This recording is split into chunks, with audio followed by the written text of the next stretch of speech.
Hello everyone. Recently, I found a game on itch.io. The game name is Backwater Eulogy. This is a game about loss, about grief, and the writing is beautiful. So I want to share the experience with you guys by reading the writings. I know my voice not that great, my accent, I'm gonna mispronounce things and stutter, but I want to do my best so that I can maybe let more people know about this game. It's a short one. You mostly gonna read the story, but it impact me a lot too because it is really relatable. So let's begin. In my dream, I dive into a sea of dirt and mud, swimming for the bottom. I try to swim faster than the roots of the tree-lined planet you knew. The hungry, grasping fingers patiently winding the way to you.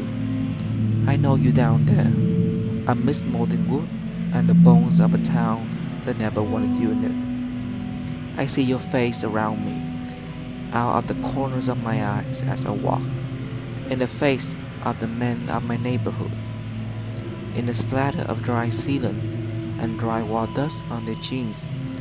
They drive the same kind of drug you used to. I wish I found it comforting. I haven't visited you since then. I'm sorry.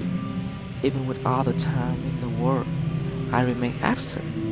Some part of me, I think, is afraid of that closeness, of feeling that separation of 6 feet of earth, afraid that you'll be able to reach through it. And it's not something that I would want to admit, that even now I'm afraid of you. I miss you terribly, and I am afraid of being seen by you. And I would give anything to be able to show you the thing I make. I wish I could make something else, something more vibrant and full of life. This is all that came out though. In my dream, you are still standing in a mountain stream, surrounded by clear water and small silver scale fish, fishing pole in one hand and my brother in the other. You won't catch anything that day, and you won't care. That isn't the point. I will hook exactly one fish, tiny and shimmering, barely larger than a float, at the end of my line.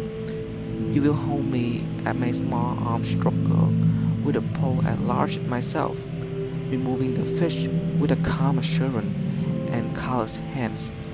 You will be so proud, and I will think of this moment more than I know at the time. In the future, back home, I will avoid it when you ask me to go fishing with you, and you will fish alone on the bank of our river, the one choked with mud that pushed old bags and beer bottles onto the shore. You wanted to be planted on a hill under a tree. We found some ground that sloped down toward a tree line, and told ourselves we had done the best we could. The river seemed to flood a bit more each year. I wonder when it will reach you. We're going to start a farmstead, you will say. You were proud of your garden, of your ability to turn dry soil into land overrun with squash and tomatoes, peppers and eggplants. Even your rest was spent in labor. Though I think maybe this is how you were happiest, covered in dirt and sweat, feeling bucket with the product of your effort. What is why you wanted to be near a tree, maybe? One last way of growing something, of using your body to nurture something else. You planted fruit trees a few years after we moved into the house. We plant them, would be more accurate I guess. Digging holes in dry summer heat, me complaining while you show me how to use my food to dry a spade into the ground, how to dig a hole deep enough for them to take root, grow into what they need to be. They are older now, and fruity. The apples that drop from them are half grown and immature. As night, deer make a drink from the tree line to feed on them during the summer.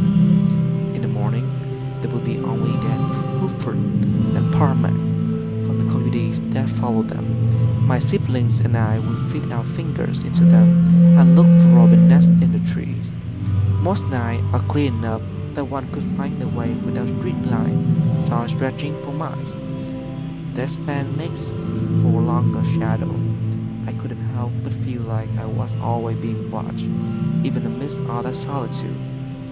Your legacy, some people call it, looking at the land you move out here for and the house you built. He would want to be buried here, they said. Would it have been any better? Is that what you really would have wanted? To be placed next to the goats and dogs of years past, and the cat under the willow tree. That pond in the back may be part of your work you were proudest of, dug bit by bit over the year to turn a half arc of farmland into a home for any number of small creatures. I sleep during the day, its inhabitant filling the night, hums and croaks. My sister will come running to the house, hair tangled and smiling, carving mud with pocket full of frog and toad. I wonder if the catfish you were so proud of still lives in there, the one whose spine left cut all along your arm and you haul him onto the shore, or the old snapping turtle whose invincible presence always left me a bit too scared to fully wade in.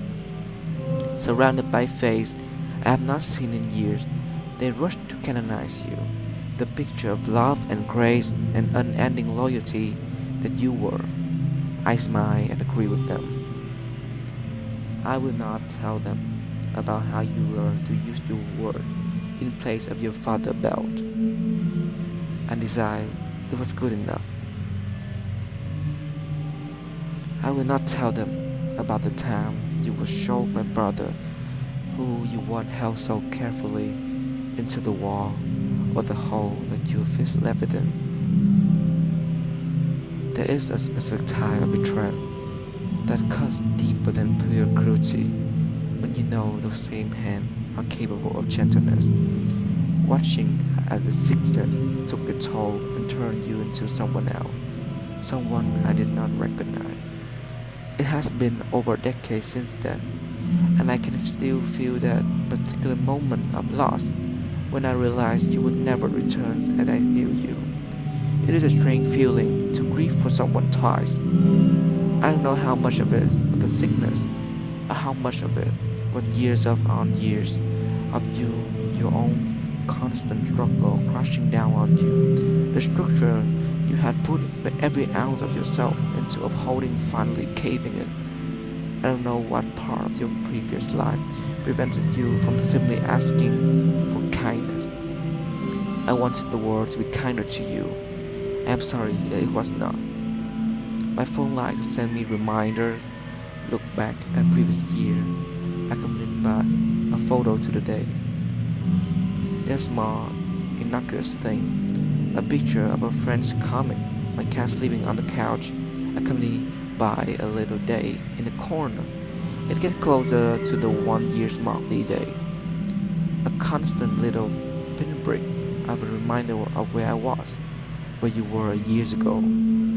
The wired awareness of it find me where I don't expect it. The final moment before sleep, driving to the store, surrounded by noise or in conversation.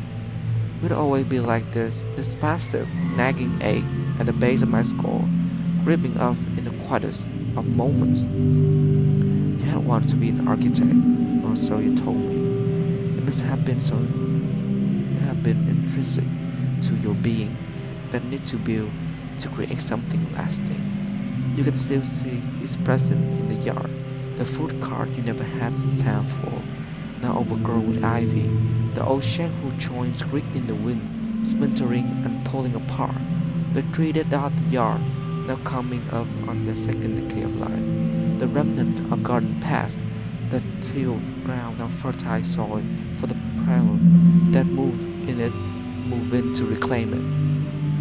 When the land inevitably becomes someone else's home, I only hope they will spare a thought for what is what before your hand gave it a new life.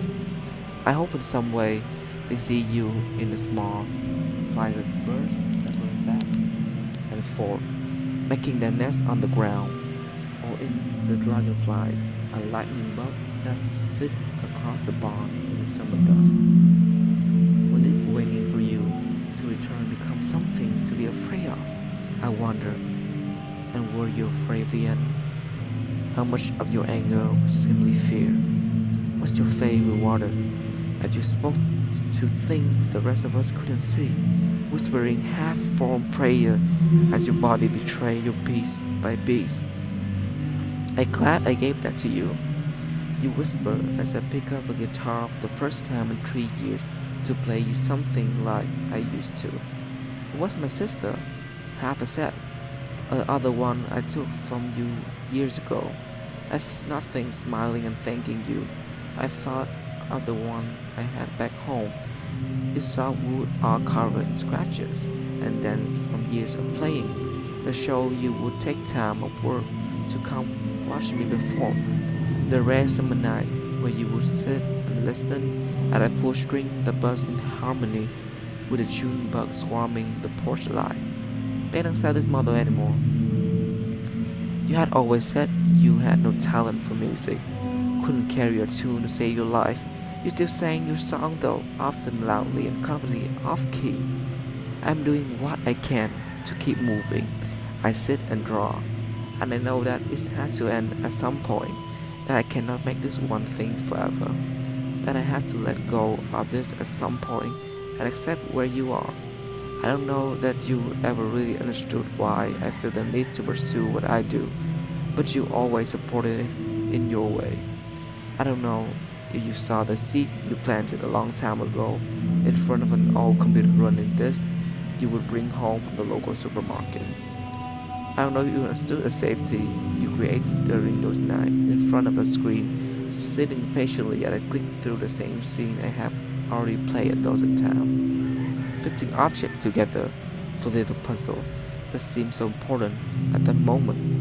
And here I am, still trying to fit word to picture and picture to word, and I sift through objects and memories I thought I wanted to forget, had forgotten a long time ago, and hoping that any of this mean anything, and any of it will make sense.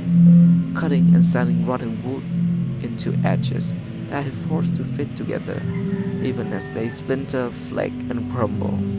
Some part of me believes, I think, that this isn't really over, as long as I keep writing this, keep tugging on the thread by prying out long buried memory. That if I rip off a scab enough time and keep the blood flowing, none of this will scare over. The what, if, and maybe of what I could have done, what anyone could have done, are an easier thing to focus on. A quicker diagnosis, a more proactive doctor, a bigger budget, a better job, a different time or place. I hope maybe now you can finally breathe that as those root and drivel water wind and wend their way to you and carry you all throughout the place you fought so hard to build a home in, that you find your way to other things you never had a time for. I'm sure wherever you end up, you will find a spot to sit and fish. And with all the time in the world to you, I don't know you care or you catch anything or not. That isn't the point. Oh yeah, that is the game Backwater Eulogy. This is really great. And if anyone out there actually sits through the whole video, listen me to my voice, try this game out. This is a really great game. Well, thank you that I lost.